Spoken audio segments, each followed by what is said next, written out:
My father raised his glass at my brother's engagement dinner. 43 guests, linen tablecloths, the good china. My mother only brought out twice a year, and said, "To Elliot, who makes us prouder every single day." Then he looked at me across the table and smiled the way he always did when he wanted to make a point without technically saying anything wrong. "And Natalie," he said, "still patching up drywall for a living?" A few people laughed, not many, but enough. I kept my eyes on my wine glass. My boyfriend Theo put his hand on my knee under the table. He didn't say anything. He never did in moments like that. He just held still, like something anchoring me to the floor. I should back up. My family's the kind that has a story it tells about itself. My father built a commercial real estate firm from nothing. That's the story. My mother practiced family law for 22 years before retiring to a seat on 2 nonprofit boards. My brother Elliot is a corporate lawyer in Vancouver, engaged to Celeste, whose family owns a string of boutique hotels across BC and Alberta. I am the youngest. I am a licensed electrician. I run my own small contracting business out of Kelowna, mostly residential, some light commercial. I fix things. I build things. I have calluses on both hands and a truck I paid for myself, and a business that has been profitable since year 2. None of that has ever been the right kind of story. I didn't plan to bring Theo to the engagement dinner.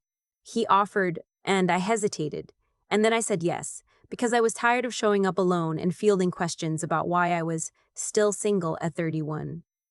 Theo had been in my life for a year and a half by then. He is quiet in the way that some people mistake for shyness. He's not shy. He just doesn't perform. He picks up shifts at a local farmer's market on weekends. He sells preserves and dried herbs, and occasionally some of the furniture he makes in his garage rough-hewn stuff. Honest wood. Beautiful in a way that doesn't ask for your attention. That's how I met him. I needed a wood supplier for a cabin renovation. Someone suggested the market, and I ended up talking to him for 40 minutes about grain direction and moisture content and what maple does when you don't respect it. I drove home that day thinking, I want to keep talking to that person. His day job, technically, is that he runs his family's property outside of Vernon, about 200 acres. His grandfather built the house. His parents worked the land. Theo took it over quietly after his father's health declined. He doesn't talk about it much, and I didn't push. Some things reveal themselves on their own time.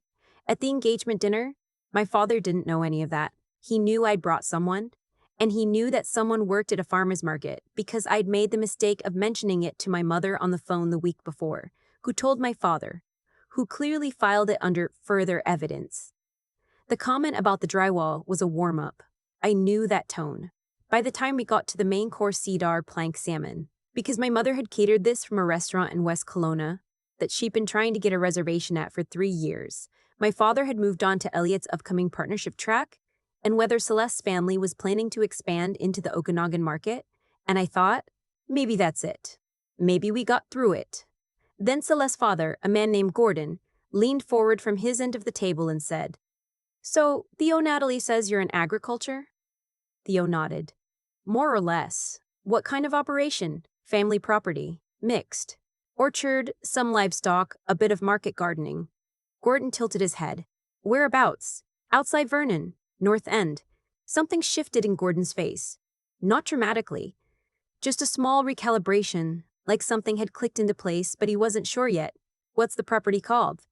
My mother glanced at my father. The question seemed oddly specific to both of them, I could tell. Theo said the name. Gordon set down his fork. He looked at Theo for a long moment, and the look was not the polite, slightly condescending look of a successful man humoring a conversation about small-scale farming. It was something else entirely. Recognition, and underneath it something that looked, frankly, like alarm. "Your grandfather," Gordon said slowly, "was Harold." "Yes," Theo said. "And your father is. He's retired now, his health." Gordon sat back in his chair. He picked up his wine glass, put it down again. "I have been trying to get a meeting with your family for 4 years," he said. It wasn't directed at the table. It was directed at Theo, and it came out with a kind of bewildered respect. "We made 3 separate offers. I assumed," he stopped. "I assumed whoever held the land wasn't interested in talking." "We weren't," Theo said pleasantly. "We're still not. But I appreciate the interest." The table had gone quiet in that specific way where everyone is pretending not to listen, while listening to every word. My father was staring at Theo. My mother's pearl earrings caught the candlelight as she turned very carefully toward me, as if she was hoping my expression might explain what was happening. My expression did not explain anything because I was also, in that moment, recalibrating. I had known Theo's family had land. I hadn't known, hadn't thought to ask. Hadn't imagined it mattered that the land had apparently been a significant acquisition target for one of BC's larger hospitality development families for the better part of a decade. Gordon, to his credit, recovered with grace. He raised his glass in Theo's direction and said, "Well, it's a remarkable property. I hope it stays in your family." And then he turned back to the table conversation, and gradually the room found its footing again. But my father didn't. Not really, the rest of the night. I watched him from across the table. I watched him try to reconfigure something. He kept glancing at Theo the way you look at a document when you realize you've been misreading a number. After dinner, when people were moving to the living room for dessert and my mother's friend was playing something soft on the piano she'd rented for the occasion, my father appeared beside me near the window. "Why didn't you tell us?" he said quietly. "Tell you what?" He gestured toward where Theo was standing, talking to Elliot near the fireplace. That his family. He seemed to be having trouble with the sentence. "That his family owns property?" I said. It didn't come up. "And honestly, Dad, you'd already decided who he was before he walked in the door?" My father was quiet.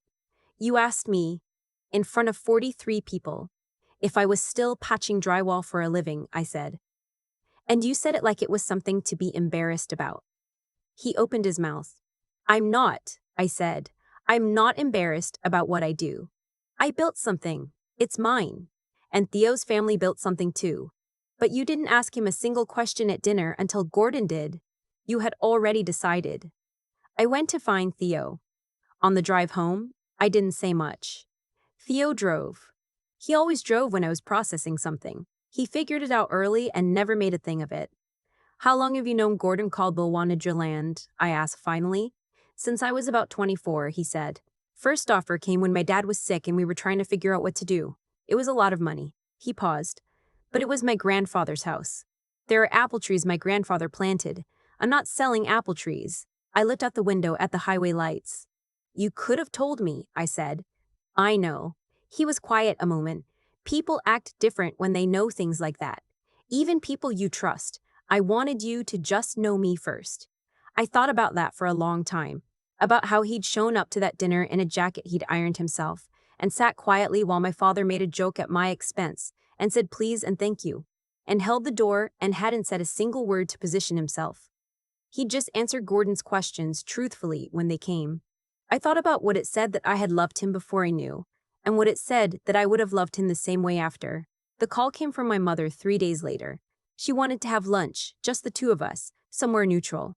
We met at a cafe near her old office. She ordered tea and held the cup with both hands. "Your father wants to apologize," she said. "To Theo? To you." She looked at the table.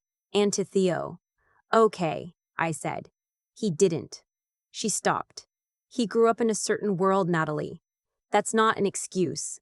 I know it's not. But he genuinely didn't understand that what he said was—" "He understood," I said gently. "He just thought it was funny."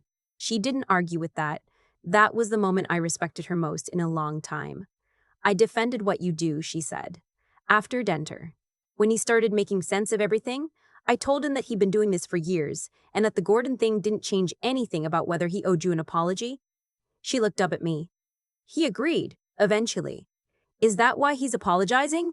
Because of Gordon?" "No," she said, and she sounded tired. "It's why he finally stopped arguing with himself about it. There's a difference, I know. I've had to sit with that difference. It doesn't fully erase the sting of why it sometimes takes external validation for people to reconsider what they've already been told plainly by someone who loves them. That part still hurts. I think it's supposed to." We had the apology dinner 6 weeks later at my parents' house, just the four of us. My father cooked. He does this thing with roasted chicken and preserved lemon that is genuinely excellent, and I think cooking was his way of doing something with his hands while he figured out what to say with his mouth. He said it. Not perfectly. My father is not a man who does emotional conversations perfectly, but, honestly, without pivoting to qualifications, halfway through the way he sometimes does. He looked at Theo and said, "I made assumptions about who you were, based on nothing real, and I'm sorry. And I said something to my daughter in public that I never should have said anywhere." He looked at me. I'm sorry, Nat, Theo said. I appreciate that and meant it, which is the Theo thing to do. I said, thank you, Dad, and also meant it. And then I asked for the preserved lemon recipe, and he seemed so relieved to have something concrete to do that he went and got a notepad. It is not a tidy ending. My father and I are still working through things, not just that dinner, but the years of smaller comments that preceded it, the cumulative weight of being treated like the family's footnote. We're not in therapy, exactly, but we've been having conversations that feel therapeutic. Honest ones. Slower than I'd like sometimes, but real. Theo came to Christmas last year. He brought a jar of honey from his property, his bees, which I'd somehow also not known about. Because that's Theo, there's always another quiet thing, and my mother put it on the table, and my father put some on his biscuit and said sincerely, "This is extraordinary." Theo said, "The clover was good this year." And my father asked him to explain how it works. The harvesting, and Theo explained it, and my father listened, and I sat there watching them and felt something I hadn't expected to feel in that house in a long time. Not triumph, not vindication, just disease. The kind that comes when people finally stop performing who they think they need to be and just sit at a table together and mean it. That's the thing about quiet people, I think. The ones who don't announce themselves, who don't lead with their credentials or their family name or what anyone else thinks of them. You learn who they are slowly. And then one day you realize you know them, really know them. And everything that follows after is built on something solid. Theo still sells preserves on weekends sometimes when he's in town. He likes it. He says talking to people about food and where it comes from is the best part of his week. I think about my father at that dinner table, looking at him and not seeing him. And I think about Gordon Caldwell's face when he said the name of the property, and I know that my father saw something shift in that moment that made him look again. I wish it had been me who made him look again. I wish he'd looked the moment I walked in with the man who ironed his own jacket and held the door and answered questions without pretense. That would have been the better version of the story. But sometimes people look when they're finally ready to see. And the worst thing you can do is still be there when they do, grounded enough in yourself that you didn't need the moment to survive it, but generous enough to let it matter anyway. There's a moment I keep coming back to. Not the one at the dinner table, not Gordon's face when Theo said the name of the property. The one in the car afterward, on the highway home, when Theo told me he hadn't said anything because he wanted me to know him first. Before any of it. Before the land, before the name, before whatever weight those things carry for people who measure worth in those terms. I think about that a lot. About what it takes to move through the world that quietly and still be that sure of yourself. Theo never defended himself at that table. He didn't try to reframe how my father saw him, didn't drop a number or a name to shift the temperature in the room. He just sat there, honest, and let things be what they were. That's not passivity. That's a kind of integrity I had to learn the name for later. And I think about myself, about what I choose to do and not do over the years. I kept showing up. To dinners I dreaded. To conversations where I knew I'd leave feeling smaller than when I arrived. Some people would say I should have walked away sooner, drawn a harder line. Maybe. But I think there's also something in the staying. Not to earn approval, but because I genuinely believed my father was capable of seeing more than he was letting himself see. Believing that about someone, even when the evidence is thin, takes a kind of stubbornness that I've stopped apologizing for. It cost me something. It also kept the door open. The thing that undid my father wasn't a confrontation. It wasn't a speech or a showdown, or Theo announcing himself. It was a simple question from Gordon, "Where's the property?" and the answer that followed. My father's assumptions collapsed under their own weight, the way they always do eventually, when you've built them on something that was never true to begin with. That's the thing about dismissing people before you've looked at them clearly. You don't just risk being wrong. You risk being wrong in front of everyone you were trying to impress. What I've come to understand is that the outcome of that night didn't come from nowhere.